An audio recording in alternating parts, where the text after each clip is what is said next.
오늘의 하이라이트 명 강의를 해주실 분을 소개하겠는데요. 우리 전기용 강사님께서는 사단법인 대한사랑 교육위원이며 오늘의 강의는 일본의 뿌리가 우리 한민족이라는 일본의 도신도란 주제로 90분 동안 강의가 있겠습니다. 오늘 수고하실 강사님께서는 4년간 교육사업을 하셨고 현재 XTV 상생방송과 사단법인 대한사랑에서 많은 교육 강좌를 맡고 계십니다. 지금부터 강의를 듣기로 하겠는데요. 강의 중간에 감동이 느껴지시면 큰 박수 부탁드리고요. 오늘 명 강사님 전기훈 강사님을 소개합니다.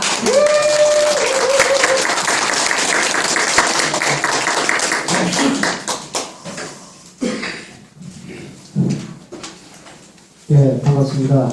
예, 너무 소개를 잘해주셔서 몸둘 바를 모르겠습니다. 예, 추운 날씨에 이렇게 참여해주셔서 감사를 드립니다.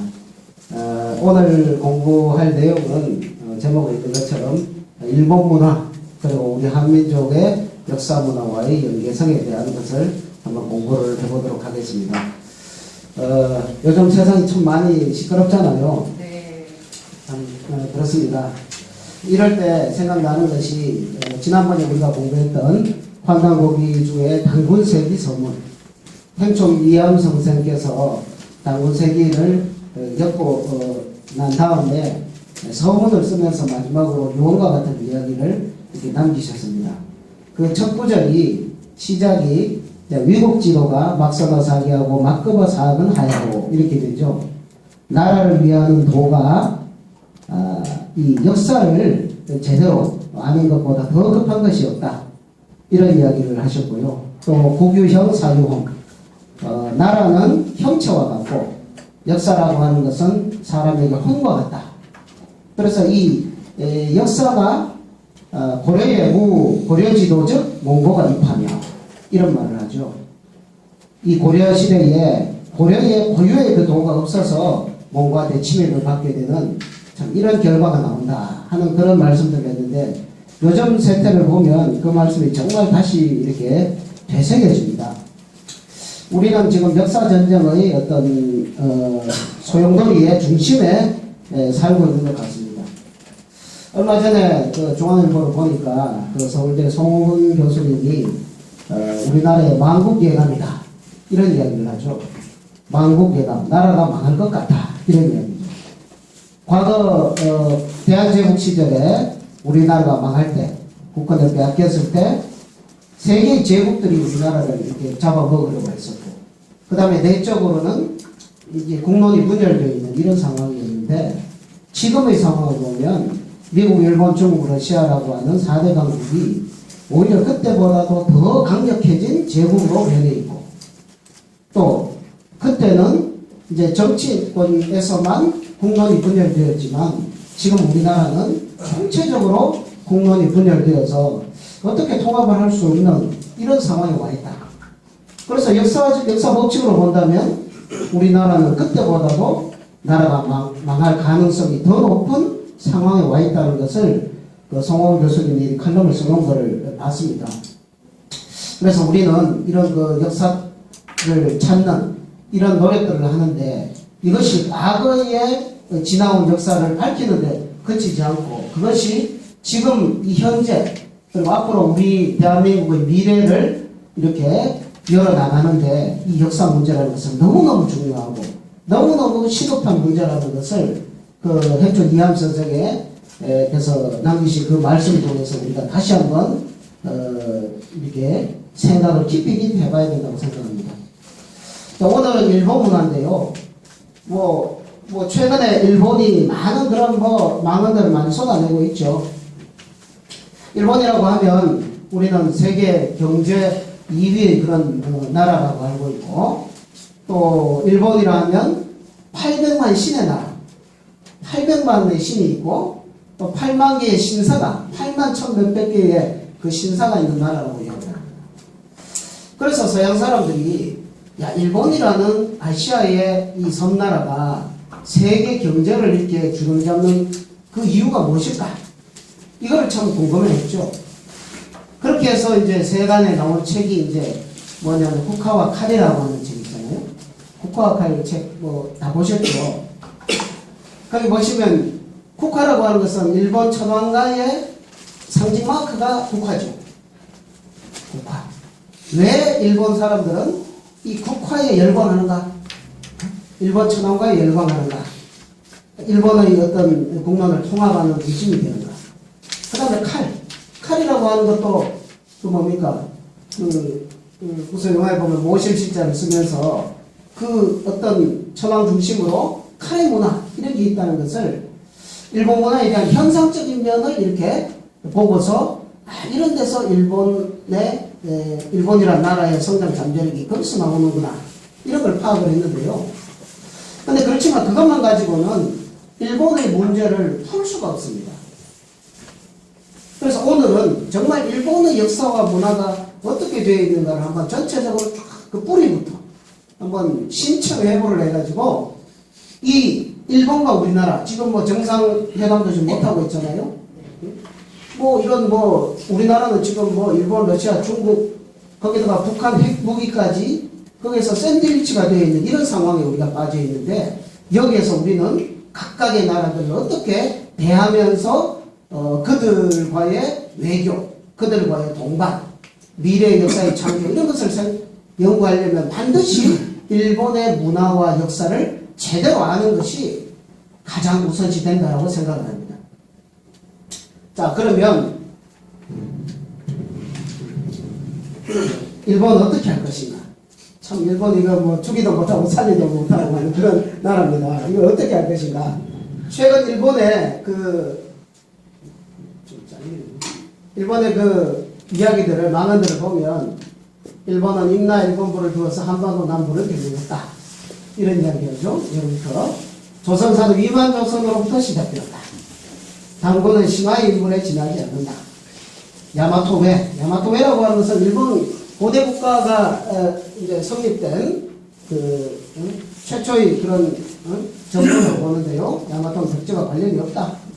또 천황가족 순수 토착 세력이다. 중국과 한국은 일본을 종주국으로 모셨다. 일본의 지배 시족은 하늘에서 내려왔다. 독도는 일본 땅이다. 안중근은 일본 입장에서 범죄자다. 뭐 기타 등등등 이런 이야기들을 참 하고 있지 않습니까?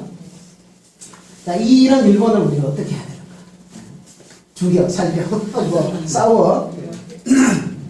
자, 일본의 역사를 일단 먼저 한번 개략적으로 한번 보도록 하겠습니다. 자, 일본은 조목문화라고 하는 신석기 시대가 있었고요. 그 다음에 청동기를 사용한 야요이 문화가 있습니다. 야요이 문화.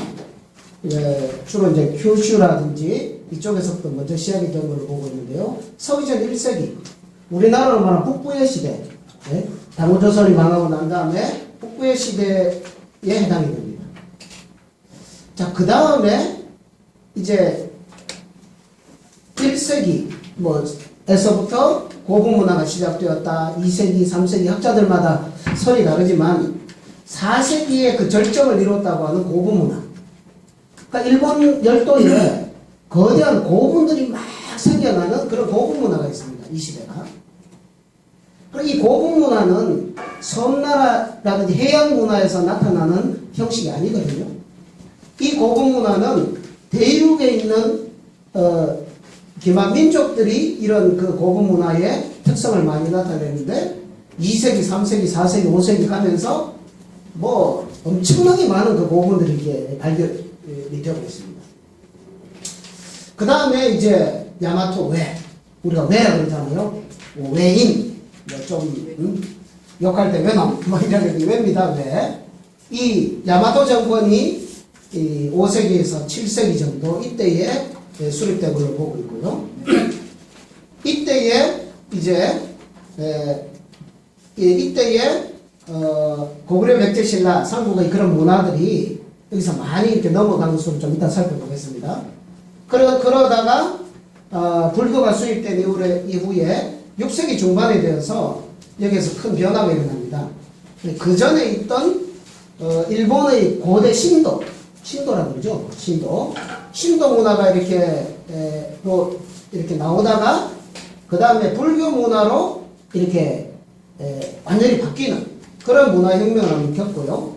그때 이제 두 가문을 중심으로 해서 처절하게 싸워요. 그래서 불교를 더 고유의 신도보다 불교를 더 이렇게 밀었던 그 가문이 승리를 함으로써 이때부터 아스카 시대, 나라 시대에 이때의 불교 문화, 이때는 이제 백제계가 아주 득세를 하면서 일본의 문화를 주도하는. 뭐 이전에는 부여계가 주도를 했고 이때는 백제계가 주도를 했던 이런 시대로 들어가게 되고요. 그리고 일본이라는 국호를 외에서 일본이라는 국호를 로 바꾼 것도 이때 해당이 됩니다. 자, 그 다음에 이제 해안 시대로 넘어가면서 이때는 뭐 한반도가 완전히 단절을 하고 일본 독자적인 문화를 이렇게 만들던 해안 시대. 그 다음에 마쿠 시대에서 뭐 가마쿠라 마쿠, 무로마치, 에도 마쿠 시대를 거쳐서 메이지 유신, 명치가 나와가지고 명치가 다시 이 천황 중심의 고대 문화를 다시 복원을 하면서 근대화를 하면서 이런 뭐 명치 대정 소화 편성 이런 시대로 지금까지 내려오고 있습니다. 그러다가 2차 대전 맞고 그죠? 이렇게 이제 대략적인 한번 보고요. 자, 일본에도 건국 신화가 있습니다. 일본의 역사를 이렇게 들여다볼 때 일본의 뿌리 역사부터 봐야 되겠죠. 자, 일본의 역사서가 어떻게 되어 있냐면은 자기들은 하늘에서 내려온 민족이다 이렇게 이야기합니다. 그러면 하늘 이야기가 나오고 인간의 역사를 이렇게 이룩한 이야기들이 나오겠죠. 그러면은 이 하늘 이야기가 어떻게 시작이 되냐면은 일본의 고사기와 대표적인 게 고사기와 일본석이잖아요. 고사기에 보면은 건곤초분의 삼신조화지수다 이렇게 나옵니다. 하늘과 땅이 처음 나누어질 때 삼신이 그 조화의 머리가 되었다 하면서 삼신이라는 이야기가 나옵니다. 삼신.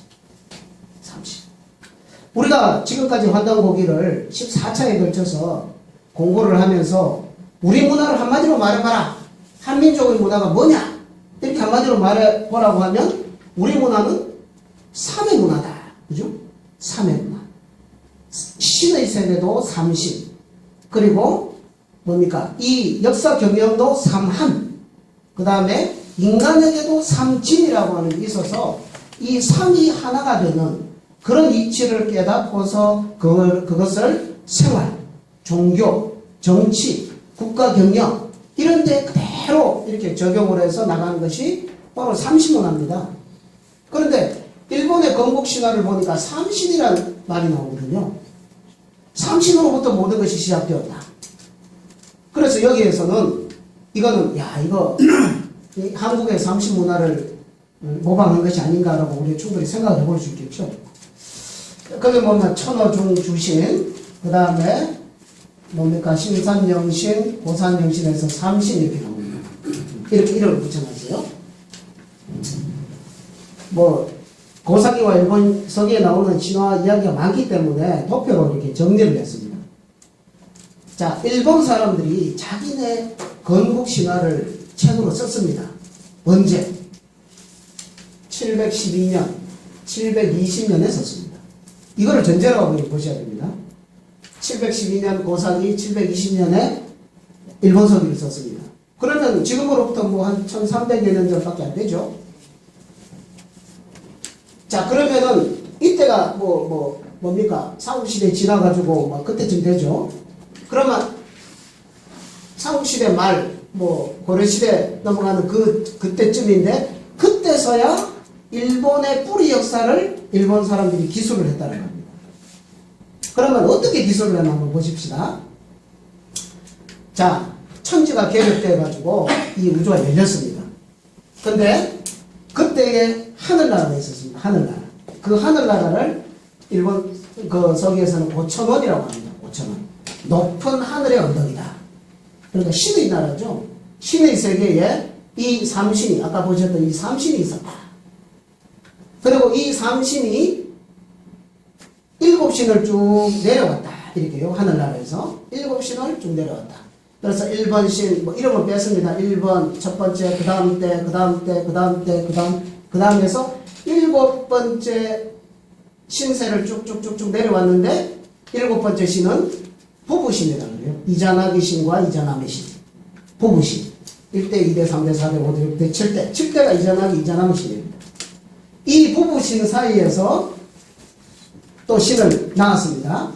그 신이 3남매를 낳았습니다. 3귀자라 그래요. 우리가 뭐 잘 많이 들어본 아마데라스 오노가미 천조 대신이라고 그러죠. 여신입니다. 여신. 그 다음에 츠쿠요미노 미고토 이거는 뭐 별로 언급이 안 되고 있고요. 여기를 주목해야 되는 여기는 이제 천조 대신의 남동생으로 표현을 해놨습니다. 스사노 미고토. 미고토도 신이라는 뜻이고요. 가미도 신이라는 뜻이죠. 스사노라고 하는 신이 이렇게 있었는데 여기까지는 하늘나라죠. 여기까지 하늘나라입니다. 하늘나라고 그 다음에 이 신의 자손이 천손이 인간 세상으로 내려왔다 그래요. 천손이 강림했다. 그 천조 대신의 자손으로 인간 세상에 내려온 신이 누구냐면 니니기입니다. 니니기. 이것도 신이라는 뜻이고요. 니니기가 쫙 하고서 이제 하늘에서 쫙 내려옵니다. 내려와가지고 일본을 쫙 여는데 그 어디로 내려갔을까요? 다카치오라고 하는 곳으로 내려갔다. 다카치오는 어디냐면 지금은 큐슈 지방입니다. 큐슈. 그럼 다카치오 봉이 있거든요. 큐슈. 그래서 니니기가 이제 인간 세상에 내려와서 그 후손이 쭉 내려와서 신무천왕. 지금 일본의 그 만세일계의 천왕 중에서 125대까지 내려온 그 천왕계 중에서 제 첫 번째 천왕. 뭐 자기들은 천왕이라고 합니다. 우리는 그냥 일본왕이라고 하면 되는데 뭐 편의상 오늘은 그냥 천왕이라고 이렇게 불러도 좀 양해해 주시기 바랍니다. 신무천왕. 어릴 때 이름이 협야라고 해요. 협야. 저는 이것도 신이라고 뜻이고요. 협야신. 신무천왕. 이 1대입니다. 1대. 여기서부터 1대, 2대, 3대, 4대, 5대, 6대, 7대 쭉 해가 125대까지 내려왔다는 거예요. 그래서 만세일계다. 그래서 우리 일본은 어떻게 됩니까? 이 조화 삼신으로부터 쫙 해가지고 내려온 신의 민족이다. 그러니까 전 세계는 뭡니까? 신으로부터 내려온 민족이 없잖아요. 자기들이 말할 때. 그래서 자기들은 천손민족이다. 그래서 우리는 천황이다. 다른 나라의 왕과는 다르다. 이런 정신이 다 이렇게 바뀌어져 있습니다. 그 다음에 또 뭐가 있냐면은 여기 스사노우라고 하는 신이 있는데 이 남동생이에요. 이 남동생은 이 신의 후손 중에 대국주신 오쿠니 무시노가미 대국주신이라고 있는데 여기에도 이제 이 인물이 등장을 해서 나중에 스사노우가 이쪽으로 니니기 이쪽으로 모든 것을 이양을 해주는 이야기가 나옵니다. 그러니까 신이 여러 명인데 뭐 갈라지면 안 되잖아요. 그래서 하나로 이쪽으로 통합되었다고 하는 역사, 그런 신화가 또 하나 있습니다. 중간에 음파불합 신이라고 하는 식으로 언급되고 있고요.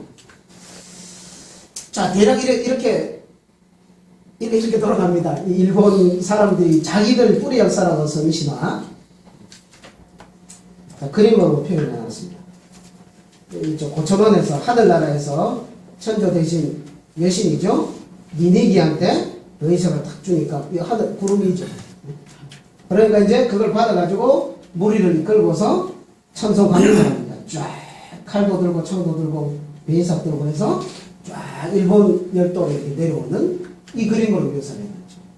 일본의 고천원 신화, 청성 광림 신화, 그 다음에 국토 이양 신화 이렇게 되는데요. 이거를 가만히 한번 보면 이 신화의 구조를 한번 들여다보시면 자, 일본사의 첫머리가 삼신으로 시작되었다는 것도 첫째. 야, 이거 우리하고 좀 비슷하네. 이래 되죠. 그 다음에 신의 계보가 7개의 계보가 있다. 이거는 우리 환국 배달 조선으로 내려올 때 환인 7세가 있죠. 좀 우연의 일치처럼 잘 맞아 떨어지죠. 그 다음에 신세의 마지막 7대 이제 천조 대신이 선조 대신의 명을 받고 뭡니까? 니니기가 이제 세 가지 신기를 가지고 신기 세 가지 신령스러운 물건을 가지고 오반서를 데리고 다카치오 봉우리에 내려와 나라를 건설한다. 이거 보면은 또 뭡니까? 환웅께서 그죠? 7대 마지막 그 지휘리 환웅의 명을 받아가지고 뭡니까? 세 가지 천부인 세 개를 가지고 그죠? 무리 3,000명과 오부족을 거느리고서 백두산 봉우리로 내려와서 나라를 배달이라는 나라를 건설하였다. 이것도 참 우연의 지점이 비슷하죠. 자, 이 고사기는 711년에 백제사람이 있었습니다. 태안말려라고 백제사람이 있었고, 그 다음에 720년 일본 서기는 일본의 그 칭왕이 있었는데요. 이렇게 썼습니다. 자, 그 다음에, 같은, 방금 말씀드린 내용이죠. 그래서 일본 건국사와의 구조를 보면 우리 한국 배달 조선의 그런 역사와 너무 흡사하다는 것을 우리는 발견할 수가 있습니다. 이 정도 보고요. 그 다음에 이제 고천원 신화, 천성왕님 신화 있는데, 자, 고천원에서 니니기가 휴시로 내려왔습니다. 내려와가지고 다카치오 봉으로 내려왔는데, 그때 이야기를 니니기가 한 말이 이제 고상이 기록이 되어 있어요. 뭐라고 되어 있냐? 여기는 가라쿠니를 향하고 있고, 아침 해가 바로 쬐는 나라, 저녁 해가 비치는 나라이니라. 그러므로 여기는 매우 좋은 땅이다. 하면서 그 다카치오 봉 그 지역을 정착을 한 것을 아주 이렇게 표현을 하고 있는 거예요. 이게 니니기 왈 이래 되는 거죠. 그럼 뭡니까? 가라쿠니 한국을 향하고 있다. 그러면 그 신화 내용을 보면 한국이 계속 등장을 하는 거예요. 그 다음 큐슈의 다카치오 봉에 올라가가지고 한국 쪽을 바라보면 앞에 큰 산이 있는데, 거기 가라쿠니답게 한국 앞 큰 산 앞자를 해서 한국 앞이로 산 이름도 한국산입니다. 그러면 이 니니기가 내려오는 그 땅을 선택하는 것이 한국을 뭔가를 염두에 두고 있다는 거죠. 자, 그 다음 두 번째 이야기입니다. 아까 그 남동생 누굽니까? 스사노. 그 대표적인 넷몇 신무 이런 거는 좀 알아두셔야 되겠죠. 앞으로 이제 일본 사람하고 만나서 이야기를 할 때 독도는 네 땅 내 땅 몇 살 잡고 잡아 당기고 할 게 아니다. 우리가 일본의 문화를 역사를 우리가 짚어줘야 된다 이거죠. 너희들 이렇게 하지 않냐. 자, 그러면 스사노가 뭐라 그랬냐면은 자기 누나인 아마데라스 오카미하고 있으면서 나는 어머니의 나라인 베노카타 스쿠니 종모어 근국 그죠? 따른다 그죠? 어머니 나라 뿌리가 되는 나라에 가고 싶어 울고 있습니다. 그래서 스사노가 늘 어머니 나라에 가고 싶다고 자기 누나인 천조 대신을 괴롭혔다 이거죠. 그런 이야기가 기록이 되어 있거든요. 그러면은 그렇게 해서 스사노를 보내줍니다. 이제 아마데라스 오카미가. 그러면은 고천에서 나왔어요. 나와가지고 스사노를 어디로 갔냐? 아들 뭡니까? 오신맹존을 데리고서 아들씨를 데리고서 어디로 갔냐? 신라국에 내려갔다. 신라국 갔다는 거예요. 그리고 어디에서 살았냐? 소시모리에서 살았다. 소시모리 이것도 기억을 해 두셔야 됩니다. 소시모리에서 살았다. 거기에서 좀 살다가 그리고는 어떻게 했냐? 흙으로 배를 만들어 가지고 동쪽으로 항해를 해서 동쪽으로. 그리고 신라에서 동쪽으로 항해를 하면 어디가 나옵니까? 일본이 나오죠. 일본. 좀 이따 보겠지만 이즈모로 바로 나옵니다. 이즈모. 배를 타고 동쪽으로 항해하여 이즈모국에 도착했다. 추론국을 이즈모국이라고 합니다. 일본말로. 이즈모국에 도착을 했다. 이렇게 나옵니다. 그래서 거기서 스사노가 딱 가니까 머리가 8개 달린 뱀이 있어가지고 자기가 칼로 그거를 그 동네 마을의 촌장들이 이걸 갖다가 좀 잡아주시오 이래가지고 스사노가 칼을 쫙 빼가지고 뱀 머리 8개 달린 뱀 목을 딱 치고 해가지고 이제 그 지역을 다 평정하는 이런 과정들이 나옵니다. 그래서 그걸 보면은 스사노는 모국인 한반도로 왔다가 다시 이즈모로 가서 이즈모 지역에서 그 지역을 다 평정을 해 들어가는 것이구나 하는 것을 우리가 충분히 짐작을 할 수 있겠죠. 자, 그 다음에 세 번째가 국토이양신화입니다. 국토이양신화. 고천원신화, 천성왕림신화, 국토이양신화. 그러면 일본 개척 과정이 큐슈, 그 다음에 이즈모. 자, 이즈모가 여기거든요. 여기. 요게 큐슈죠. 요게 다카치오 봉입니다. 다카치오, 산꼭대기에 삼지창이 꽂혀 있고요. 가라크니다케 있죠. 한국하게 있죠. 뭐, 구마모토 하면서 여기서 곰에 관련된 지명이 많고, 여기 가야산이라는 산도 있습니다. 그래서 여기를 갖다가 구시우르다케. 이것이 구지봉의 음을 따서 구시우르다케는 산이라는 뜻이죠. 구시우르. 또 여기에서, 김해에 그 구지가 있잖아요. 거기에서 유래된 것이라고 학자들이 보고 있거든요. 그럼 여기에 하나의 기반이 있고, 그 다음에 여기가 이즈모인데, 신라에서 보면은 딱 동쪽이죠. 조금만 동쪽이죠. 여기가 이즈모 제비입니다. 그러니까 스사노가 여기 있다가 신라로 갔다가 어디로 이즈모 갔다 이거죠. 여기서 머리 8개 달린 뱀을 처치를 하면서 이 지역을 이렇게 넓혀 나갔는데, 그렇게 되면은 천조 대신 아마테라스 오오카미 계열하고 스사노 계열, 신의 어떤 랩에서 봤을 때 두 세력이 이렇게 분리가 되잖아요. 이거를 일본 신화에서는 국토이양 신화로서 해결을 합니다. 이 스사노의 후손들이 교슈를 중심으로 한 이쪽 세력들한테 국토를 이양했다. 넘겨줬다. 평화적으로 넘겨주고, 그때부터 우리는 신의 세계만 관여를 하겠습니다. 당신들은 현실 세계를 하시오.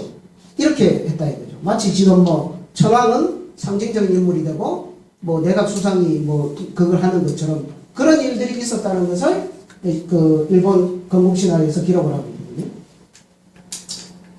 자, 국토이양신화. 스사노 그럽니다. 이 일본 열도를 헌상하겠습니다. 단지 조건이 있습니다. 내가 거주할 장소로 천신의 아들이 황희를 이어 훌륭한 궁전처럼 땅 깊숙이 반석에 큰 기둥을 깊게 박아 고천원을 향해 치기를 높이 치솟은 신전을 만들어 주신다면 저 멀리 유계에 의뢰하겠습니다. 다른 많은 신들도 그에 가지 않을 것입니다. 치기는 그 일본 건물 이래 보면은 지붕 위에 이렇게 X자로 막 해놓은 거 있죠. 그걸 이제 치기라고 하는데, 이게 이제 이거는 그 소도에 보면 높은 나무를 이렇게 세워가지고는 그것이 변형된, 문화적으로 변형된 거라고 보고 있습니다. 자, 그 다음에 그러니까 스사노 계열이 아마테라스 계열한테 나라를 이양 다 줬습니다. 주고 나라를 양도한, 이제 그게 이제 대북주신, 스사노 후손이 대북주신인데 푸른 잎의 나무로 만든 울타리로 숨어버렸다 이런 겁니다. 그러니까 푸른 잎의 나무로 만든 울타리, 청자원이라고 그러는데요. 그러니까 숲입니다. 숲 속으로 이렇게 숨어버렸다. 일본 그 사람들의 생각 속에는 숲 속에는 신이 살고 있다. 숲 속이라는 것은 신의 세계다. 이런 생각들이 있어요. 좀 이따 그것도 이야기 드리겠습니다. 자, 국토이양신화. 이게 이제, 자, 그렇게 해서 이제 통합이 됐어요. 통합을 해가지고 첫 번째 천왕이 나왔는데 누구냐? 그게 바로 신무천왕. 진무천왕이거든요. 이 진무천왕은 아마테라스 오가미 계열의 후손인데 큐슈에서 나와가지고 지금의 교토 지역으로 오사카 있는 그쪽으로 이렇게 진출을 해가 거기에서 첫 번째 천왕이 되었다라고 이야기를 하는 겁니다. 그 이후로 이제 만세일기로 내려왔다 이거죠. 근데 이 신무천왕이 그 교토 지역으로 들어갈 때 길을 잘 못 찾아가지고 그때 삼족으로 까마귀가 쫙 나타나가지고 이 신무천왕을 이렇게 안내를 해가지고 이렇게 야마토 지역으로 들어갔다. 그게 이제 기록이 되어 있거든요. 그래서 이 삼조고를 이렇게 절 경내에도 이렇게 세발잡이 까마귀 이렇게 놓고 여기 뭡니까 쿠마노 지역 같은 경우에는 거기는 지금도 삼조고에 우리나라에 삼조고 별로 안 쓰잖아요. 근데 쿠마노 지역 가면 지금도 온데 삼조고입니다. 온데 삼조고. 밥그릇에도 삼조고. 이런 문 앞에도 삼조고. 그죠? 물건, 이런 삼조고. 뭐 건물에도 3조고 3조고 일본 많이 갔다 오셨죠? 일본 가시면 이제 오늘 우리가 이거 정리를 해보시면 아 일본을 어디 가야 일본을 알 수 있다 이게 나옵니다. 이렇게 이제 3조고가 일본의 초대 천황이 자리를 잡는데 결정적인 역할은 3조고. 이 3조고가 뭡니까? 우리 뭐 3조고의 뿌리는 뭐 뭐니 해도 우리나라죠. 이 태양 속에 세발단이 까마귀 신조. 왜 세발이냐? 삼신의 뜻을 인간 세계와 이렇게 소통을 시키는 그런 존재이기 때문에 이 세발단이 까마귀로서 우리는 이것을 상징을 삼았고 우리 문화에 이게 나온다 이거죠. 그거하고 너무너무 닮은 게 아니라 똑같죠. 삼신 문화를 그대로 가져가 있다는 겁니다. 자, 신무천왕이 큐슈 지역에 있다가 여기가 아마테라스 오카미를 받드는 그런 세력이 있었는데 여기 오사카 그죠? 요 가시와라구에 가서 이제 자리를 잡는데 여기서 여기까지 가는 데는 사실은 많은 시간이 걸렸다고 봅니다. 신무천왕이 배 타고서 쭉 가가 쑥 이렇게 간 게 아니고 오랜 시간을 거쳐서 요 갔다 요 좀 살다가 요 갔다 좀 살다가 요 갔다 좀 살다가 요 갔다 좀 살다가 요 갔다 좀 살다가 요서 여기로 들어가려고 그랬는데 못 들어갔어요.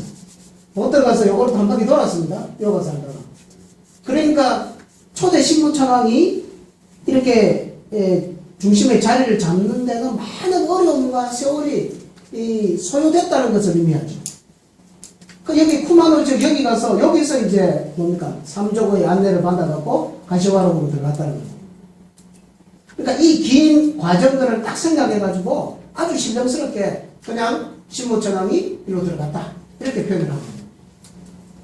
그래서 일본의 역사는 고대 역사는 여기, 그 중세 역사는 여기. 로서 무대가 이렇게 옮겨지면서 일본이 자리를 잡았다 하는 것을 우리는 알 수가 있습니다. 자, 3조고를 하고. 그러니까 이 3조고가 너무 중요하잖아요. 그 다음에 3조고는 삼신문화의 상징물이기 때문에 일본 왕이 즉위할 때 이렇게 뭡니까? 의관을 쓰는데 그거 보면은 3조고가 딱 나옵니다. 우리나라는 뭐 고구려 뭐 드라마 할 때나 3조고 쓰지 뭐 3조고 하는 데는 없잖아요. 삼신문화를 다 잃어버리거든요. 더 나아가서 일본 뭡니까? 일본 축구 국가대표 마크에도 까마귀가 일하고 있죠. 이거 본래 어디 겁니까? 우리나라 그 삼신문화에서 나온 거죠. 우리는 삼신문화를 다 잃어버렸습니다. 근데 일본은 그걸 가지고 있어요. 그 다음에 일본 왕이 즉위할 때 있는 예봉을 보시면 어깨에 보시면 요도 3조고 하나요. 신과 소통하는 그 통로로서 3조고를 일본 왕은 하늘 신의 대행자다. 이런 개념으로서 이걸 하고 있습니다. 그 다음에 천자를 상징하는 용도 있죠. 그 다음에 이게 북두칠성이 나옵니다. 북두칠성.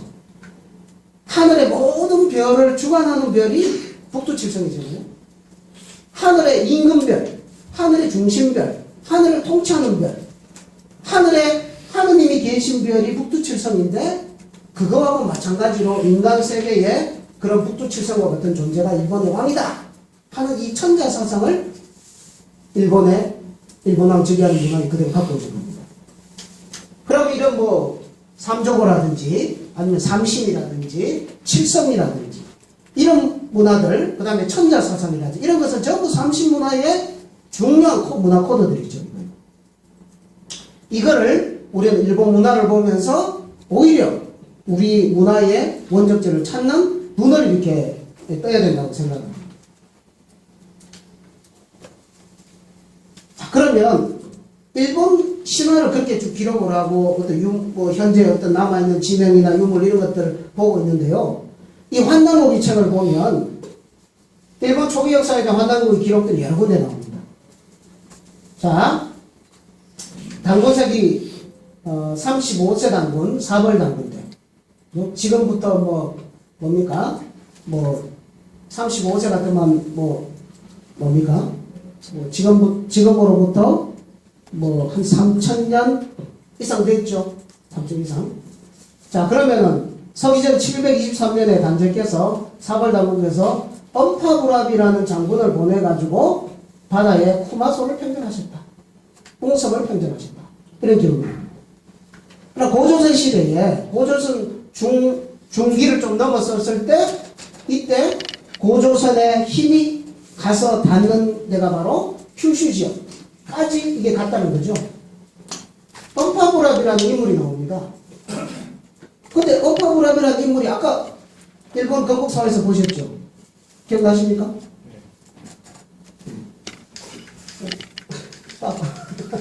거꾸로 올라가겠습니다. 여기 보면 신무천왕의 위에 몇 대 할아버지 모르지만 엄파부랍존 하면 나옵니다. 엄파부랍존. 존은 신이라는 뜻이거든요. 엄파부랍 신이 나옵니다. 조상신이죠. 놀랍게도 이 나오는 거예요. 그러면은 일본 초기에서의 단군세기에 한당군의 단군세기를 보면은 엄파부랍이어서 거기를 평정해서 거기를 지배를 했기 때문에 엄파부랍을 그렇게 조상신으로 받드는 그게 남아있다는 거죠. 자, 그 다음에 자, 서기전 667년 한 100년 이상 지났습니다. 협의하고 배반명을 보내서 바다의 도적을 토벌케 하였다. 삼도가 모두 평정되었다. 그러니까 협의하고 배반명이라는 사람을 보내가지고 삼도, 일본 땅을 평정을 시켰다 이거죠. 36세 내륙 땅입니다. 그러면 이때는 뭐냐? 협의하고 배반명의 인물이 등장을 해요. 그 다음에 환단국이 사만관경봉기, 태백일사 사만관경봉기에 보면 마한세가에 보면은 역시 같은 시기에 협의하고에게 명하여 전선 500척을 거느리고 해도를 쳐서 외인의 반란을 평정하게 하셨다. 이런 기록이 또 나옵니다. 그러면은 그 당시에 진안, 번안, 마한 진안은 만주지역, 번안은 중국과 접경하고 있는 지역, 그 다음에 마한은 한반도 지역이죠. 그러면 마한을 다스리고 있던 부당군의 치세의 기록을 보면 같은 시기에 협야후라는 사람을 구체적으로 전선 500척을 보내가지고 그 지역을 평정하게 하는 기록이 또 나옵니다. 그러면 협야후 대관명이 누구냐? 아까 나왔죠?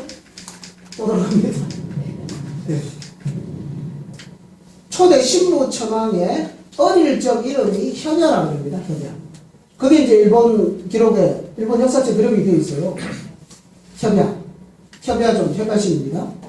그러면은, 천왕이 됐으니까 뭐, 시호를 붙여서 신무천왕이라고 했겠지만, 원래는 협야라는 거죠. 자, 그러면, 우리가 이걸 보면은 그림이 그려지잖아요? 자, 그 다음 한 가지 더 보겠습니다. 단군세기 3세 가륵단군. 한 4,300년 전으로 거슬러 올라가서 고조선 초기입니다. 초기에 뭐라고 되어 있냐면은 기원전 2713년 두지주의 예업이 반란을 일으키니 여수기에게 그 주장 소시모리를 배경했습니다. 소시모리라는 인물이 나와요. 소시모리. 이때부터 그 땅을 소시모리라고 했다. 그러니까 두지주라는 마을이 있는데 거기에 추장이 소시모리인데 그 추장 이름이 뭐가 됐나요? 지역 이름이 됐습니다. 소시모리. 그러니까 소시모리는 우리말로 소머리잖아요. 소머리. 그래서 한자로 우수국이 되었어요. 거기가. 그래서 우수국이라는 지역이 돼갖고 우수국이 쭉 몇천 년 내려온 겁니다. 그래서 그 후손에 협야노가 있는데 바다를 건너가 삼도를 점거하고 스스로 천왕이라 칩시다. 그러면 초대 진무천왕의 진무천왕 협야고 그 협야의 쫙 우대 뿌리가 누구냐? 소시모리다. 그러니까 초대 진무천왕의 뿌리는 소시모리 그리고 마을은 우수국이 되는 거예요. 그러니까 일본 사람들이 어떻게 했냐면은 일제시대 때 우리나라에 들어와가지고 남산에다가 지금 신궁을 차렸죠. 신궁을 만들고 거기에 막 절하게 했잖아요. 그 다음에 두 군데 더 신궁을 만들라고 했어요. 하나는 부여. 결국 폐전해가지고 못 만들었지만 부여에다가 신궁을 또 만들려고 했습니다. 왜 부여에 만들려고 했을까요? 자기들 뿌리가 백제이기 때문에. 그 다음에 세 번째가 뭐냐면은 춘천에다가 만들려고 했습니다. 춘천. 왜 춘천에다가 신궁을 만들려고 했을까요? 그까지 가면. 춘천이 뭐냐면은 춘천을 보통 우수국, 소머리라고 하면은 춘천을 떠올리거든요. 거기 가면은 소머리에 대한 그 지명도 많고. 그럼 일본 사람들이 왜 그 우수국이라 불리는 춘천에다가 신궁을 만들려고 했느냐? 바로 자기들 초대 청왕의 조상인 이 소시모리를 찾아가 거기다가 신궁을 채우려는 겁니다. 그러니까 일본 사람들은 우리 역사에 대해서 사실은 경상도 말로 빠삭하게 꿰고 있었던 겁니다. 그렇죠? 그럼 우리 뭐 명산 대천에다가 그죠? 그 뭡니까 그 새말뚝 다 받고 그 다음에 뭐 이런 좋은 지명 같은 거 다 없애버리고 뭐 거룩한 황자 뭐 이런 왕자 들어가는 지명 다 빼버리고 대표적인 게 이 대전이죠. 대전이 원래 태전이었단 말입니다. 태전인데 또 가운데 요 생식기를 쏙 빼버려라. 그죠? 경상도 말로 불알까불하 뭐 이럴게요. 자식이 못 놓게. 네? 이등방문이 와서 그걸 빼는 거예요. 대전을 가보니까 지세가 뭐 기가 막히거든요. 그러니까는 그걸 빼가지고 대전이 된 겁니다. 지금도 태전이라는 지명이 군데군데 다 남아있거든요. 그걸 다 찾아야 됩니다, 사실은. 그러니까 우리 역사에 대해서 바삭하게 다 알고 있었던 겁니다. 자, 여기까지 일본 신화에 대한 일본 신화의 구조, 그 내용을 들여다보면 이거는 한국과 연결을 시키지 않을 수 없는 그런 것이 확연히 드러납니다. 자, 그 다음에 지금부터 드릴 말씀은 일본의 국교는 신도죠. 신도. 이 신도가 그러면 어디서 왔느냐? 하늘에서 뚝 떨어졌느냐? 그게 아니라는 겁니다. 자, 뭡니까? 일본 서기에 보면은 신라왕자 천일창에 대한 기록이 나옵니다. 11세 수인왕 때 신라왕자라고 한 천일창이라고 하는 신라왕자가 7개의 신물을 가지고 무리를 이끌고 큐슈 북부 도적으로 갔다. 근데 신라 기록을 보면 왕자 중에 천일창이라는 사람은 없어요. 그래서 학자들은 어떻게 추정을 하냐면 그 신라에는 뭡니까? 화랑이라고 하는 예로부터 내려오는 그런 우리 고대의 그 신교 문화의 전통을 계승하는 집단이 있었단 말입니다. 그래서 그 집단이 온 것으로 해석하고 있습니다. 근데 어쨌든 7개 신물을 가지고 왔어요. 그 신물 7개가 뭐냐? 일본 국왕이 즉위식 할 때 3가지 보물을 넘겨주죠. 칼. 스사노가 청청청청 했다는 칼. 그 다음에 거울. 그 다음에 고곡. 고곡은 뭐 금관에 주렁주렁 달렸고, 그죠? 우리 홍산문화에 보면 그 옥문화로 많이 나타나는 거잖아요. 이 3개가 신물입니다. 그 다음에 다른 무슨 구슬이 많아요. 7개 보면은 무슨 구슬, 뭐, 여의주점이 되나봐요. 그런 3개 하고, 그런 거 하고, 그 다음에 또 하나가 있는 게 곰의 히모로기가 있습니다. 곰의 히모로기. 히모로기는 이거 리자거든요. 울타리 리자. 신리. 그러니까 신의 울타리다. 쉽게 말하면 히모로기는 신단을 뜻합니다. 이게 천신을 모시는 제단. 그리고 그 신단에 있는 큰 나무인 신단수. 이 신단수 문화가 이 천일창이라는 인물에 의해서 일본 열도의 그 개념이 전수가 된 겁니다. 그래서 이것은 곰의 히모로기라는 것은 웅족의 신단입니다. 웅족. 그 공상문화에도 보면은 그 여신묘에 보면은 곰상이 나오잖아요. 곰탁뼈도 나오고 그죠? 그런 그 웅족의 당군왕릉께서 웅족이었고, 그래서 이것이 일본 열도에 전해지면서 일본 신도 그리고 일본 신사의 시작이 여기서부터 천일창으로부터 이루어졌다는 것이 일본 건국신화에 나옵니다. 일본 신도는 어디서 왔느냐? 신라에서 왔다. 이거 가지고서 지금 일본 사람들은 정신적인 에너지를 거기서 다 갖고 있는 거거든요. 이게 삼정신이죠. 이게 일본 왕이 다음 왕한테 넘길 때 이거를 넘겨주죠. 옆에 이거는 고조선 시대 뭡니까? 단일세민경 비교하라고 붙여놓은 겁니다. 뭐 흡사하죠. 요 3개입니다. 그 다음에 히모로기. 이거는 신단입니다. 신단. 신이 응하는, 신이 거하는 곳. 근데 그것이 뭐 이런 마이크 같은 이런데 뭐 이런데 응하는 게 아니고 나무, 숲 여기에 응한다는 겁니다. 신. 일본은 800만 신이 있잖아요. 이걸 갖다 히모로기 신이라고 이야기를 하는 거죠. 이런 나무 같은 걸 세워가지고 이게 어디 나오느냐? 우리 삼신 문화에 보면은 신단수 문화가 있단 말입니다. 신단수. 큰 나무. 그 뭡니까? 화농께서 배달국 백두산에 내려가서 배달국을 건설할 때 뭡니까? 신단수 밑에서 웅녀가 와가지고 거기서 기도하고 이렇게 했잖아요. 신단수.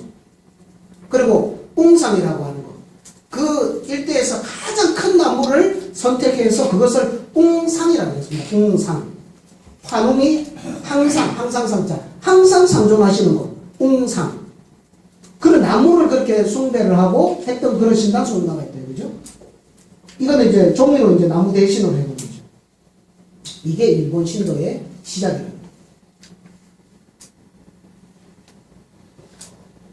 원래금도 보셨습니까?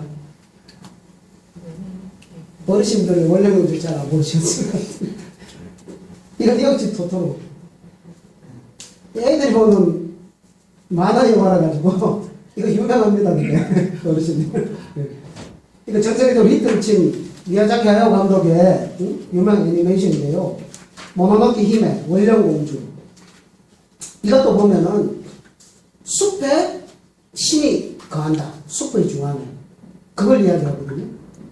뭐 내용은 여러 가지가 나옵니다만은 숲 속에 신이 거한다. 거기에는 이제 사슴신으로 나옵니다. 이게 뒤에 보면 이거 늑대신이거든요. 늑대가 늑대 한 10마리 겹쳐놓은 것만큼 커요. 동물신. 그 다음에 이게 미역집 토토로. 이게 요정입니다. 요정. 숲에 사는 요정. 그 꼬마 아가씨가 집에 촌으로 이사 갔는데 촌에서 심심하니까 숲속에 들어가요. 숲속에 들어가서 숲의 요정인 토토로라고 하는 이런 요정을 만나갖고 버리는 이야기거든요. 그러면은 일본 사람들이 정신세계수는 뭐냐? 아까 그 히모로기라고 하는 거 있죠? 숲 속에 신이 거한다. 많은 신이 거한다. 그리고 그 숲을 집으로 또는 사방으로 모셔왔을 때 거기에 신이 거한다. 이런 히모로기라고 하는 이게 천일창이라는 신라 사람에 의해서 일본에 전수되면서 일본의 신도라는 종교가 시작이 됐다. 그리고 이 히모노기가 이제 신사로 발전하는 거죠, 신사. 일본은 그래, 8만 개가 넘는 그 신사가 있단 말이에요, 신사. 우리나라에도 일제 침략하면서 그걸 하고, 그 신사가 어디서 갔느냐? 바로 신라에서 갔어요. 자, 그 다음에 북큐슈, 큐슈 지역에 영원산에 가보면은, 거기 신궁에 가보면은, 거기 신궁, 이제 신사 중에 큰 신사를 대사 또는 신궁이라고 그러고 작은 걸 신사라고 그러죠. 그 신궁에 보면은 뭡니까? 환웅화상이 있어요. 환웅화상. 큐슈 지역은 한국으로부터 처음 일본의 문화가 전수된 지역이 큐슈 지역. 거기 가니까 거기에는 한국신, 한국의 조상신, 한국의 민족신, 한국의 그런 문화를 나타내는 그 흔적들이 많습니다. 그 중에 이 하나가 이 환웅을, 배달국을 여신 환웅을 숭배하는 이 문화는 아까 말씀드린 것처럼 뭡니까? 옹상이라고 해가지고 숲속에 큰 나무에 환웅돼서 거기에 감옥을 하신다. 이렇게 해서 오랜 시간 동안 제사를 지내고 했다는 이런 환웅이 나온단 말입니다. 그 흔적이 큐슈에도 그대로 남아있어요. 자, 그 다음 이거는 뭐 참고로 이제 뭐 해놨습니다. 여기만 가면은 그 상생의 손도 있고, 그죠? 그다음 연호랑 세원에 가보신 분 많이 있죠? 뭐 돌 타고 바다를 쭉 갔는데, 그 신라에서 이제 연호랑이 바다에 갔는데, 바다에 타니까 쭉 일본을 가버렸다. 그러니까, 우리 남편 어디 갔지? 이러니까, 또 타고서 가버렸다. 하니까, 신라에 해가 없어졌다. 해가 사라졌다. 그래갖고, 사자를 보내가지고 하니까 뭡니까? 다시 오지는 못하고 대신에 연호랑이 짜는 비단을 가지고서 제사를 지내면은 해가 다시 찾는다 해서 그렇게 하니까 해가 찾았다. 해가 다시 나타났다. 이런 거죠. 그래서 이 오라고 하는 것이 바로 뭡니까? 가마귀였죠. 이게 바로 태양을 상징을 하는 이런 설화로서 이것이 어떤 아까 신라왕자 천일천이라고 하는 그런 신라에 남아있던 신교 문화가 일본으로 넘어가고 오고 하는 이런 과정에서 생긴 설화가 아닌가라고 여러 가지로 해석을 하고 있는 거죠. 자, 일본의 신도, 이제 학자분들도 그렇게 이야기를 합니다. 최남선 선생도 일본의 신도가 천재의 예풍성이다. 천재의 예풍성. 일본 신도가 그 신도의 다름이 아니다. 그러니까 우리나라에서 고대 한민족이 천신을 모셨던 천재를 말합니다. 삼신을 받드는 제천일에. 이게 이제 우리 한민족의 신교죠, 신교. 우리 옛날 조상님들은 유교, 불교, 기독교, 뭐 도교 이런 것이 생기기 뭐 3,000년, 4,000년, 5,000년, 6,000년, 7,000년 전에는 종교가 없었느냐?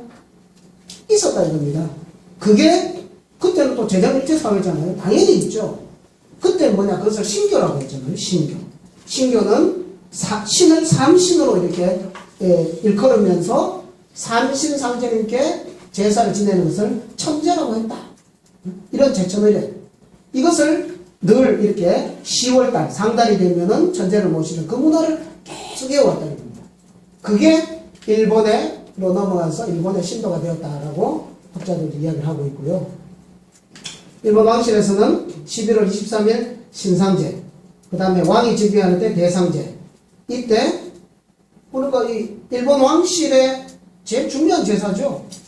거기에 누구 신을 모시느냐? 한신, 한국신을 모시는. 그리고 소리신,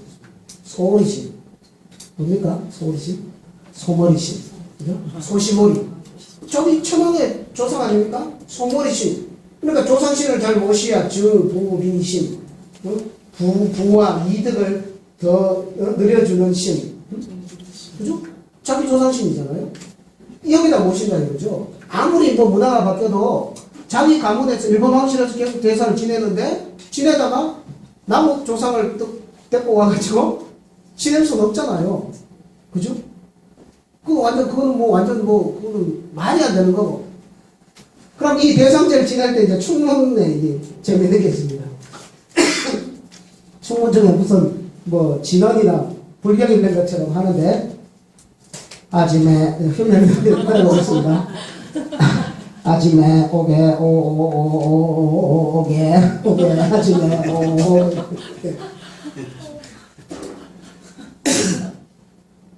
아니 한신이니까 한국 신이니까 한국말로 해야 되는 거 아닙니까? 네? 자, 일본의 동경대 구메군이다케 교수가 이제 이걸 연구를 했습니다. 일본의 그 뿌리 문화에 대해서 논문을 발표했는데, 일본은 경신의 나라이며 신을 공경하는 나라이며, 일본의 신도는 제천법원에서 생겨난 풍속이다. 제천법원. 하늘에 제사 지내고 근본에 보답하는 그런 풍속이다 이거죠. 하늘을 받들고 천신의 아들, 그죠? 이런 나라의 지혜에 공하고 재정일체에 다스리는 것이다. 이게 우리 신교 문화죠. 하늘에 천신이 있고 땅에는 천신을 대행하는 뭡니까? 그 임금이 있잖아요. 그걸 제라고 했죠. 제. 이 관계는 뭡니까?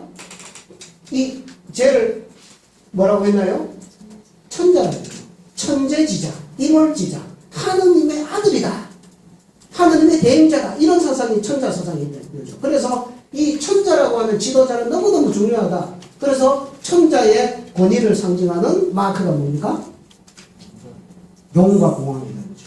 용과 공황. 그래서 중국에서 용을 사용하기 3,000년, 4,000년 전에 홍산 지역에서 용이 나왔다 이겁니다. 용. 천자라고 하는 것은 그렇죠. 한 나라에서도 지도자 그렇게 중요하고 집안에도 가장이 중요하고 지도자라면서 정말 중요합니다. 지도자의 정신이. 그래서 그 권위와 그 공격의 뜻을 받들어서 용공 문화가 나오는데, 용과 공황 문화가 나오는데, 그게 천자 문화다 이거죠. 이거 그대로 일본에 그대로 있다 이거죠. 자, 그 다음 일본 천황들은 천조 대신을 모시고 제사 지내는 것이 아니었다. 고대 뇌와 한국은 모두 동일한 천신을 제사 지냈다. 고조선 시대 영고 동맹과 마찬가지로 일본 천황들도 신상제, 니나의 사회를 지냈다. 구매 부위답게가 이걸 연구를 해가지고 내봅니까? 어떻게 되겠습니까?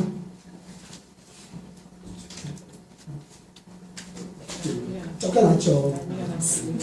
대만에 그냥 막 폭탄을 맞아가지고 동경대에서 쫓겨났습니다. 자, 일본의 신도 그리고 신사를 이야기하고 있는데요. 신사의 큰 신사를 대사 그다음 신궁 이야기했습니다. 자, 일본을 가시면 이즈모 대사 혹시 가보신 분 있습니까? 네, 신분이 있었거든요. 일본을 가시면 방사능 많은 동쪽으로 가시지 마시고 이즈모를 가보셔야 됩니다. 여기를 이즈모, 그죠? 신라에서 딱 동쪽에 있는 이게 입구입니다. 네. 자, 출운 대사되어 있죠. 이게 도리이죠. 우리 그 문화 30문화에 보면 솥대, 그죠? 소도 입구에 서 있는 그 솥대가 변형된 게 바로 일본의 도리, 조거라 그러죠. 여기 이제 새가 삼적으로 앉아 있습니다. 딱 들어갔습니다. 제일 앞에 딱 들어가면은 이제 신랍전이라고 하는 앞 그 관문의 역할을 하는 신랍전이 있습니다. 여기. 신랍전 정면입니다. 여기 보시면 이거 있죠, 이거. 이 검줄이죠. 검줄. 이것도 신경 문화죠. 우리 고유 문화. 이게 요새 이거 우리나라에 이거 하는 사람 있습니까? 산부인과 앞에 가면 이런 거 걸어 놓습니까? 없죠. 일본은 국가적으로 이 왼새끼 꼬아가지고 이 뭡니까? 부정한 것을 막아내는 이 검줄을 어마어마하게 가지고 이렇게 되어 있고요. 이게 이즈모 대사 전경입니다. 요게 신락전이죠, 이거. 있고, 그 다음에 들어가면 외국 있고. 여기 위에 이게 아까 칙이라고 그러죠, 칙이. 칙이. 이게 소도에서 이제, 소도에 솟아있던 나무에 변형된 형태로서 이렇게 해놓은 거죠. 근데 지금 이건 현재의 이즈모 대사고요. 고대의 이즈모 대사는 어떤 모습이었냐. 이런 모습이에요. 이 복원도거든요. 이야, 이걸 어떻게 만듭니까? 요거 이제 야요이 시대 토기에 그려진 고층 신전 모습이거든요. 야요이 시대 같으면 이제 우리 부여에서 초동기가 전수되고 할 그때인데, 그때 토기에 이게 그려져 있습니다. 이런 모양도 있죠. 그리고 이게 뭡니까? 이게 뭐, 피라미드 제천단이죠. 그런 문화의 형태로서, 이 목조로서 이렇게 만들어낸 거죠. 그때 있던 지금 뭡니까? 그 기둥, 사용된 기둥이 지금 다 남아있죠.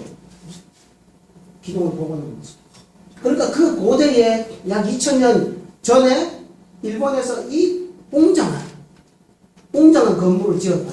그걸 만들 수 있는 기술과 뭐 그걸 힘을 모을 수 있는 권력과 이런 걸 생각을 해보면은, 그리고 그 신을 경배하기 위해서, 신을 받들기 위해서 저렇게까지 이 거대한 기둥을 3개를 묶어가지고 올려가지고 저런 걸 한다는 것은 그 당시 사람들이 정신세계가 어떻게 되어 있을까? 이걸 생각을 해보면, 야 정말 그때는 지금과 같은 이런 물질 사회가 아니라 인생의 목적 자체가 달랐다 하는 것을 우리가 짐작을 해볼 수가 있습니다. 그리고 이 이즈모 대사는 특이한 게 뭐냐면은, 다른 신사는 그 신이 이렇게 딱 앉으면 방향이 남쪽을 보고 있습니다.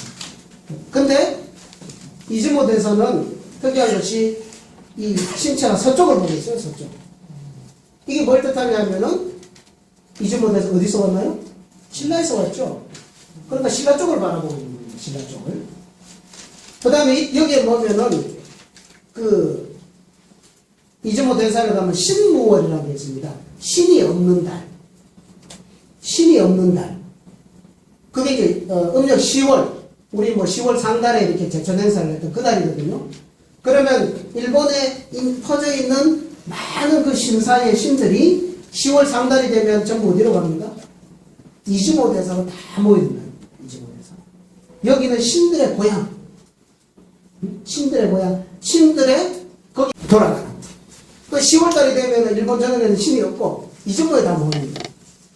이걸 가지고 또 만든 오늘 만화영화 전에서 어르신들한테 죄송한데 셀과 치히로 행방불, 이것도 전 세계적으로 히트친 애니메이션 영화거든요. 이것도 보면은 이게 온천 여관인데 여기에 각 신들이 여기에 휴식을 하고 와요. 신들도 뭐 일하다가 피곤하면 좀 쉬고 싶을 거 아닙니까? 그러면 여기 와서 다 뭐 여기서 쉬고 휴식을 취하고 다시 갑니다. 이게 이제 그런 어떤 문화적인 영감을 가지고서 미야자키 하야오 감독이 이 세과 치히로 행방불명이란 이걸 만들어 가지고 데이트를 쳤죠. 일본 문화를 역사를 제대로 들여다볼 수 있습니다.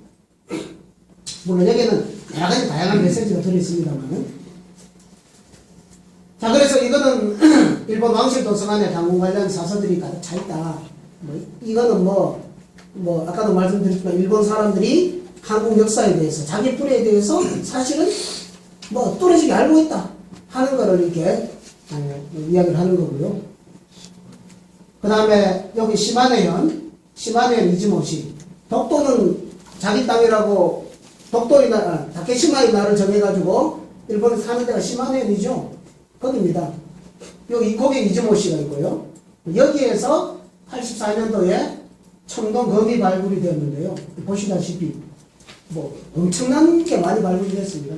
358년. 이 청동을 한번 보십시오. 청동 검입니다. 이거 뭡니까? 칼이 지금 일본도 쫙 그런 칼입니까? 아니죠. 비파형 고조선 뭐 홍상문화 나오는 그 칼이죠. 그러니까 여기가 우리 한반 이 뭡니까? 이 한민족의 문화가 이쪽으로 엄청나게 넘어갔다는 거. 그리고 큐슈. 이 두 세력이 결국에는 하나의 일본을 만들기 위한 어떤 긴 과정을 거쳤다는 거. 그것이 일본 건국신화에 그런 식으로 정리가 돼갖고 보기 좋게 묘사가 돼가지고 신무천왕 하나로 통일을 해갖고 이 오사카 지역에 정착을 하는 그 과정들이 나온다는 거. 근데 그 과정을 보면 전부 이제 한국 문화죠. 자 그러면 초대 진무천왕이 큐슈에서 오사카 지역으로 장시간에 걸쳐서 거기 정착을 해서 자리를 잡는데 실제 거기 그 지역에서 야마토라고 하는 정권을 세워갖고 외를 건국한 응신천왕 오진왕이라고 하는 이 사람은 누구인가?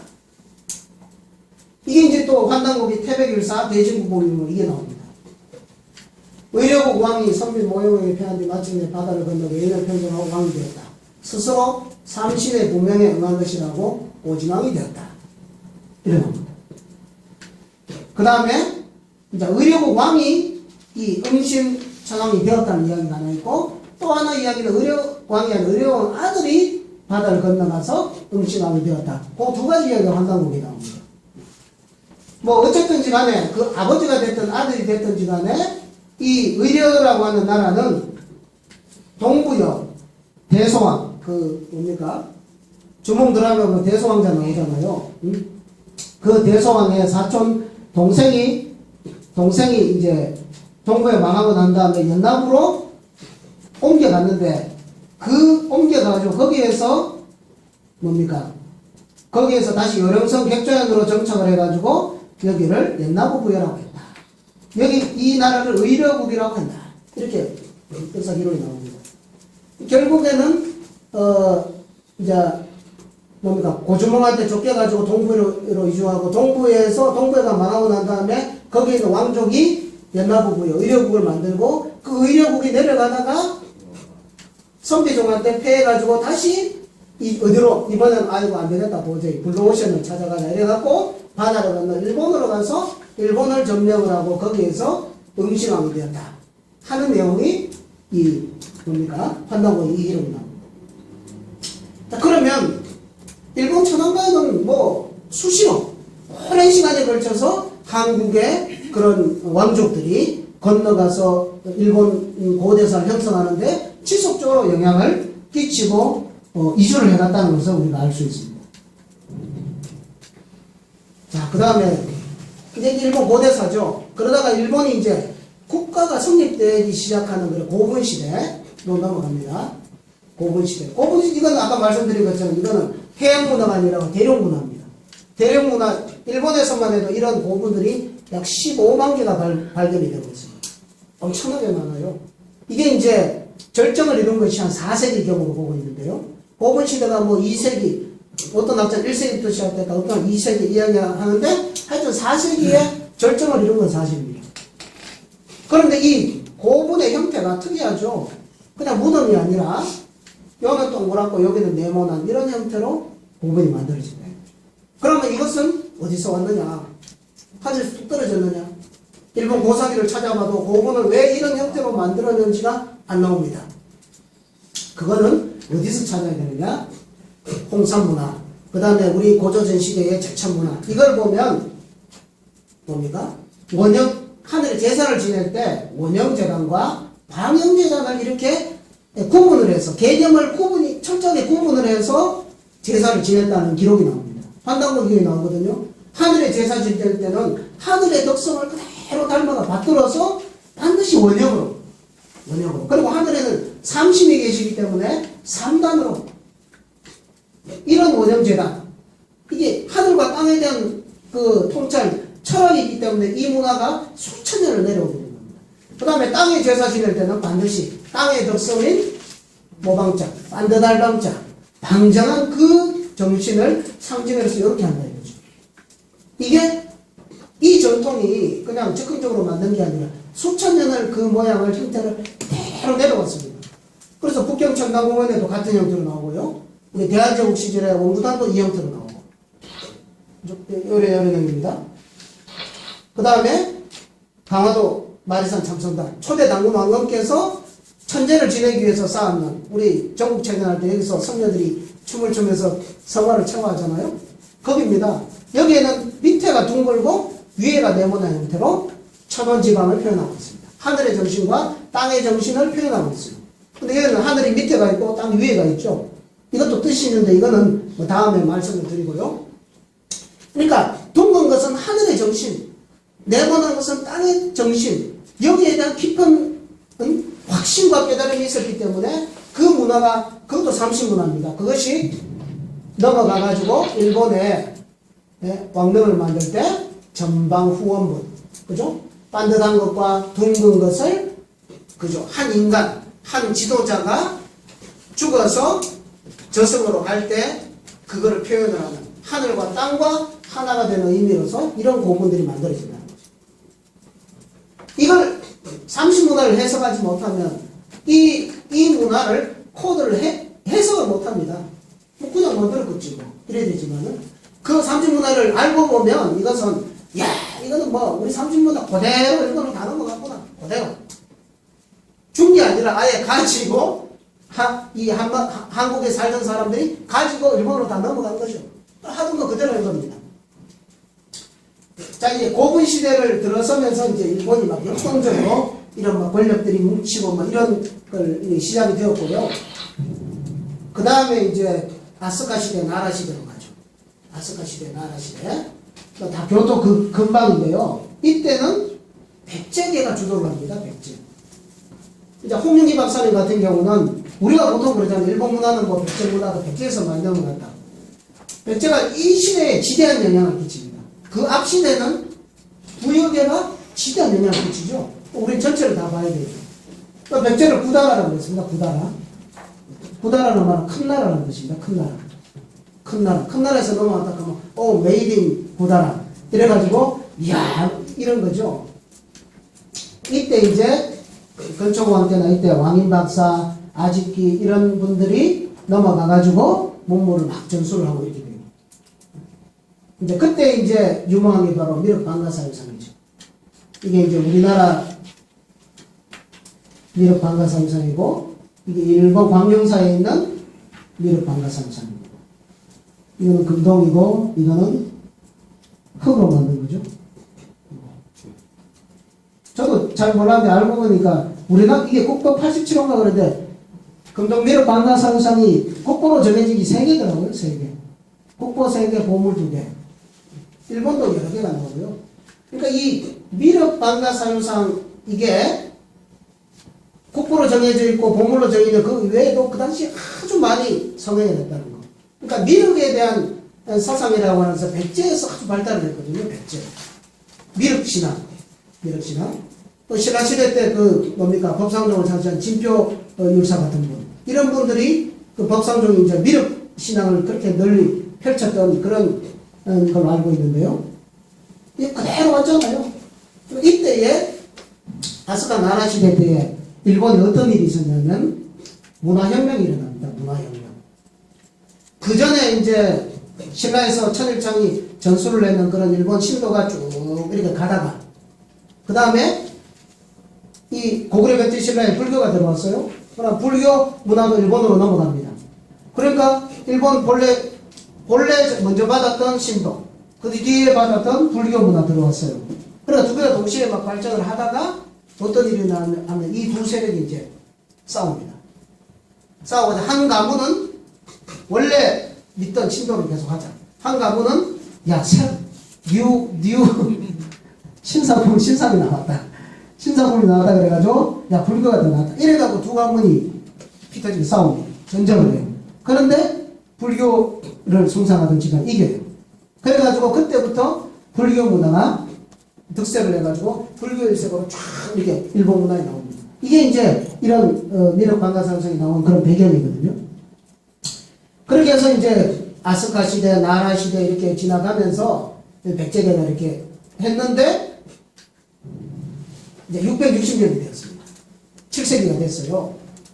이때 이제 백제가 멸망을 하죠. 백제가 멸망하고 나니까 일본에서는 이게 뭐 난리가 난 거죠. 뭐 백제인들이 워낙 일본의 야마토 지역에 많이 살고 있었고 8세기 같은 경우는 야마토 지역에 지금으로 수도권이죠. 수도권에 80%에서 90%가 다 백제 사람이었습니다. 그러니까 수도권 인구의 80% 90%가 백제 사람이라면 왕이 누가 될까요? 당연히 백제 사람이겠죠. 네? 그렇죠. 그래서 일본 천황도 자기 뿌리가 백제 왕가의 후손이라고 뭐 고백한 것도 뒤에 나옵니다만은 그렇게 될 수밖에 없는 겁니다. 그러니까 일본 역사는 문화를 그냥 넘겨준 것이 아니라 문화를 가지고 그대로 넘어간 겁니다. 자, 660년에 망하고 백제가 망하고 그 다음에 백제 부흥운동이 일어났습니다. 야, 패자부활전 하자. 도저히 안 되겠다. 응? 이 문화 강국이 백제는 뭡니까 바다를 다니면서 엄청난 강국이었잖아요. 백제 뭐 대륙 백제도 많고. 근데 이 문화 강국이 나당연합군에서 망했어요. 그러니까 663년에 한 판 더 붙자니까 여기서 국제 이런 그 해전이 펼쳐졌습니다. 국제해전. 신라, 당나라, 일본, 그 다음에 백제, 예, 장군들 이래갖고 금강하구에서 한 판 붙었는데 이때 여기서 또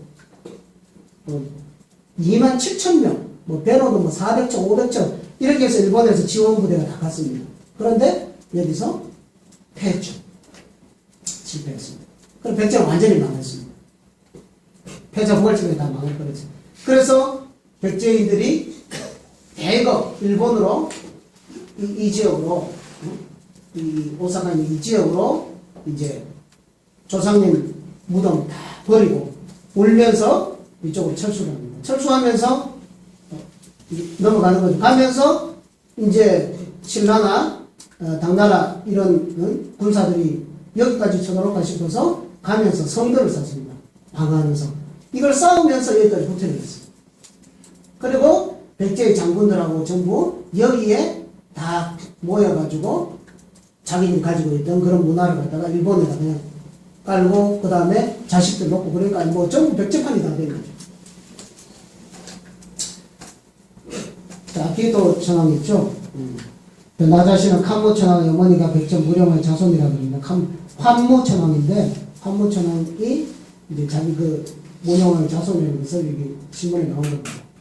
그 다음에 그때 백제가 득세를 할 때 임성태자라고 하는 귀족이 있었는데 그 귀족의 자손 오우치 김효라는 이 사람이 2009년도에 와서 문영 왕명에다가 이렇게 저희 조상이라고 이렇게 조상님 앞에 꽃을 바치고 제사를 지내는 이런 일들이 있었습니다. 자, 그렇게 해서 나오다가 이제 백제가 망하고 난 뒤에는 그때부터는 이제 한국하고 거의 관계를 다 끊어버리고 663년에 이제 부흥운동 끝났으니까 이제 712년 돼가지고 이제 그때부터 고사기였습니다. 고사기.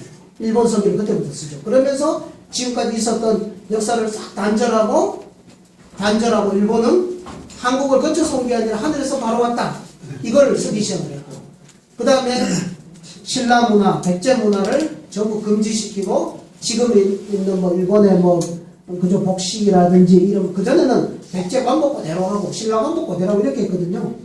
근데 그때부터는 그런 걸 다 금지시키고, 일본 자기들만의 그런 복식과 관제 이런 것들을 해가지고 이제 나라 더욱더 해안으로 옮겨가지고 해안시도 열게 됩니다. 그렇게 해서 이제 일본 문화로 쭉 내려오다가 그다음 막부 시대 거쳐갖고 쭉 왔는데, 그 다음에 근대에 와서 이제 메이지 명치가 나와가지고 이제 천황 중심을 다시 복원을 하고 옛날 있던 신도를 다시 부활을 시킵니다. 명치라는 사람이. 그러면서 이 명치 메이지 천황이 일본 전국을 순회를 해요. 그 사람이 정말 똑똑한 사람입니다. 메이지가. 이게 뭐냐면은 본래 자기들이 믿었던 신도 문화를 다시 회복을 하기 위해서, 그러니까 자기가 왕이니까 뭡니까? 자기가 그 천자잖아요. 천자.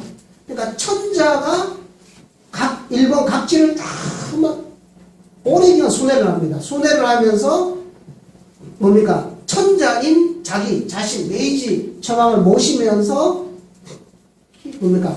국민들한테 그걸 각인을 시켜요. 그러면서 천황제를 다시 부활을 시키고, 막부 시대를 정리하고 천황제를 다시 부활을 시키는 그런 정책을 펴가지고 성공을 해가지고 하는데, 그때 신도를 부활을 시키잖아요. 신도를 다시 득세를 시키는데, 제일 큰 그 신사의 모든 신들의 고향은 이즈모잖아요. 근데 이즈모를 가면 뭐가 있냐면 한국이 있단 말입니다. 한국. 그러니까 이 이즈모 대사를 눌러버리고 이세신궁을 올립니다. 이세신궁은 오사카 이쪽 지역에 있으니까 이건 한국하고 별로 관계가 없다. 그래서 여기에서 이세신궁에도 원래 모시고 있던 신이 한국신입니다. 한국신. 근데 한국신을 쫓아내버리고 아마데라스 오카미라고 하는 여신을 거기다가 모셔요. 이제 그거를 이제 실제로 모신 건 7세기부터인데, 이거를 국가적으로 이렇게 장려를 하고 이렇게 천황 중심으로 이렇게 끌어올린 거는 명치시대에 와서 된 거죠. 이게 이세신궁이거든요. 이세신궁. 여기도 한번 가볼 만합니다. 이것도 뭐 20년마다 뭐 이거를 뜯어갖고 옆에 다시 짓고 뜯어가 다시 짓고 이걸 하고 있는데요. 자, 본래 아마데라스 오카미, 아까 신화에 나왔던 그 천조 대신은 원래 없었습니다. 그건 만든 거고요. 오카미는 천신의 죄를 지내서 오히려 메모치였다. 오히려 메모치. 그러니까 신을 제사 지내는 조상신이죠. 자기는 조상신. 근데 제사 받는 신이라기보다는 제사하는 신이었다. 그래서 아마데라스에서 지내는 이세신궁에 대한 숭배는 7세기 후반의 지통조까지도 없었고 천황의 이세창조도 없었다. 그런데 메이지 이후에 이것이 일본 왕이 즉위를 하면 이세신궁에 가서 신고식을 합니다. 총리 내각이 이세신궁 가서 신고식을 합니다. 그죠? 새 인사도 하고 뭐 예물 갖다 올려가 전부 이세신궁을 하거든요. 그리고 그 이세신궁에서 이제 만절이 축제를 할 때 쓰는 북을 옆에 있는 가스가 대사의 보물전에다 평소에 이렇게 보관을 하고 있습니다. 그러니까 만절이 할 때 해갖고 이걸 막 치워하거든요. 여기를 보면은 용과 봉화, 해와 달이 선명하게 이렇게 문양이 되어 있죠. 용봉문화라고 하는 것은 원래 한민족의 삼신문화, 천재문화, 그리고 천자문화. 고주몽이 음리대수 건너면서 아시 천재지자라고 그러잖아요. 나는 천재지자다. 나는 하늘의 아들이다. 천자라는 거거든요. 그 천자의 상징, 천자의 주도권. 그 일본은 그거 그대로 가져가가지고 자기들이 천자라는 겁니다. 이거를, 그러니까 사실 한국, 중국, 일본의 이 역사 전쟁이라는 것은 누가 천자냐. 옛날에 당나라가 고구려를 쳐들어왔어요. 왜 쳐들어왔냐 이거죠. 당나라가 천자인데 고구려도 천자거든요. 고구려 고조문부터 해서 광해도 대왕 비문 보면은 뭐 천자 사상 뚜렷하게 나오잖아요. 그러니까 내가 천자, 당나라 입장에서 내가 천자인데 저것도 천자다. 그러니까 이 국제 관계를 위해서는 필연적으로 싸울 수밖에 없는 겁니다. 조선시대에는 뭐 이성계 때부터 알아서 끼었잖아요. 우리는 천재 아니다. 이러니까 침략할 필요가 없었는 거고. 지금도 이 천자의 주도권을 쥐기 위해서 중국이 그래서 역사 왜곡을 하는 거고, 일본이 역사 왜곡을 하는 거고, 우리는 아무 생각 없고 이랬습니다. 아무 생각 없는 것도 편하게 살면 좋죠. 근데 일본하고 중국은 이 천자 사상을 가지고서 우리나라를 지배하겠다는데, 그럼 어떡합니까? 그럼 그 밑에 우리가 들어갈까요? 31년 일본 들어갈까요? 북한 저 퇴퇴합니다. 그죠? 그럼 우리가 또 그럼 중국으로 들어갈까요? 한반도 이북은 이미 세계 공인, 원래 중국다. 이렇게 세계적으로 공인이 되어 있습니다. 북한 무너지면 한강 이북, 북한은 중국으로 다 중국의 일개 성으로 편입이 될 겁니다. 그럼 우리 한강 이남 조금 남았는데, 그러니까 뭐하면 우리는 밑으로 들어갈까요? 어떡합니까? 자기들이 천자를 쥐고 우리를 지배하는 침략하겠다는데 최소한 막아야 될 거 아닙니까? 그죠? 우리가 뭐 중국을 지배하고 일본을 지배하는 건 둘째치고, 사실 문화적으로야 뭐 옛날에 다 지배를 했지만은 이걸 들어가 봐야 됩니다. 이거를 일본 가시면 이거를 보시고서 일본의 역사 문화를 꿰뚫어 보셔야 됩니다. 자, 일본의 그 이세 신국에서 이제 제사를 지낼 때 길놀이를 하는데, 이게 맞질이 축제하는 거거든요. 맞질이 신을 맞이하는 거 맞질이라고 합니다. 그때 이 테일을 이래갖고 신을 맞으러 가요. 이 테일이란 말이 뭔지 한국 사람도 모르고 일본 사람도 대부분 모릅니다. 이게 뭡니까? 천북을 공부했잖아요. 천북에 천일일 지일리 인일삼, 천일 지일 인일, 거기에서 나온 게 테일입니다. 천일과 지일의 자식으로 나온 인일인데, 인일이 천지보다 더 위대한 역할을 하기 때문에 인일을 테일이라고 이야기하는 거죠. 그래서 이 삼신문화에 테일 사상이 있습니다. 이게 인간 완성의 궁극적인 인간 상을 테일이라고 한다 이거죠. 이게 일본 문화에 남아있는 겁니다. 이거 삼신문화거든요. 일본에 그대로 남아있어요. 원래 테일이잖아요. 나중에 일본 축제장 가서 물어보십시오. 테일 들고 가는 사람한테 테일이 뭔지 아냐고 물어보면은 아마 모를 가능성이 높을걸요. 저들도 모르면서 그냥 늘 해오던 거니까 들고 가요. 근데 이게 어디서 왔냐? 한국에서 간 거냐. 우리도 몰라요. 우리는 여기 있는 분은 알죠. 네? 테일의 다른 말이 대안이다. 대안의 다른 말이 홍익인간이다. 이걸 압니다. 자, 뭐 빨리 마무리를 지어야 되겠네요. 조선통신사, 그다음 임진왜란 이후에 400년 전 조선통신사가 뭐 우리 부산에서 뭐 남포동에 조선통신사 축제하잖아요. 오랜 시간 동안 문물을 임진왜란 이후에도 그렇게 문물을 전수해주고, 한번 갔다 오는데 1년씩 걸리는데도 각종 문화들을 이렇게 전수를 해준 그런 그 역사가 있습니다. 그래서 문화를 단순히 전해준 것이 아니라 일본 산 한국인들이 이주를 했는 역사다, 이렇게 정의를 내릴 수 있죠. 진무천왕도 역시 고조선 사람이었고, 그 다음에 야요의 문화를 이렇게 청동기 문화를 전수해 준 것도 한국 사람이었고, 구역에서 야마토 정권을 열었고, 그 다음 백제에서 아스카 문화를 열었고, 직접 가서 열었죠. 그 다음 백제 멸망 후에 그 백제 유민들이 대거 이주했고, 또 임진왜란 때 또 막 강제 또 이주 당했잖아요. 그러니까 조선통치단 문물 전수해서 일본사는 한국에 이주사면서 이런 이제 문물 전수사다. 자, 지금까지 일본 문화를 봤는데요. 일본 문화의 내용을 들어가 보면은 첫째로 우리 한국의 삼신문화를 그대로 가지고 있다는 거. 그 다음에 일본의 천자라고 하는 왕가의 뿌리가 다 한국 혈통이라는 거. 이거를 확인할 수 있습니다.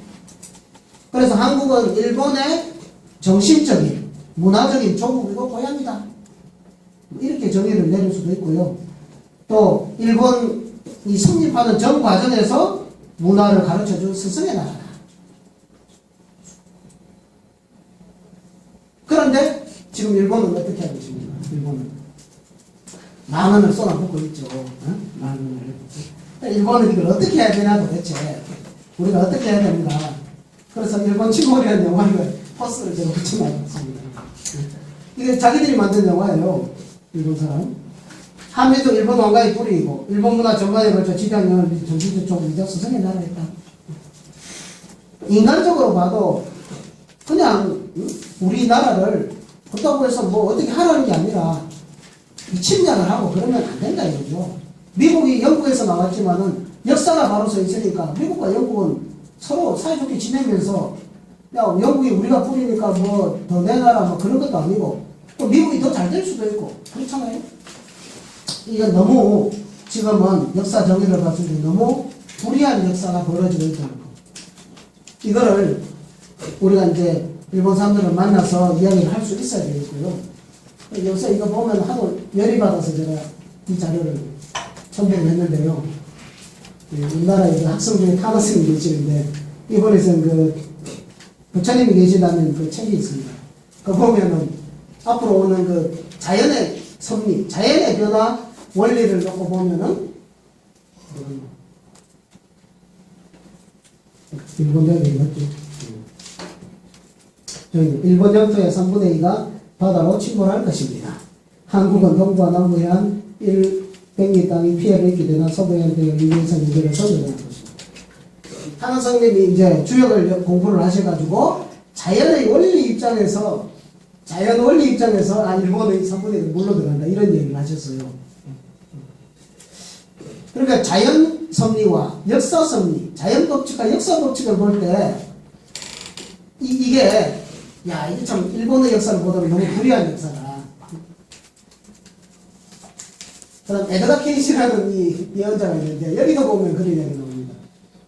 보면은 일본은 반드시 바닷속으로 들어간다.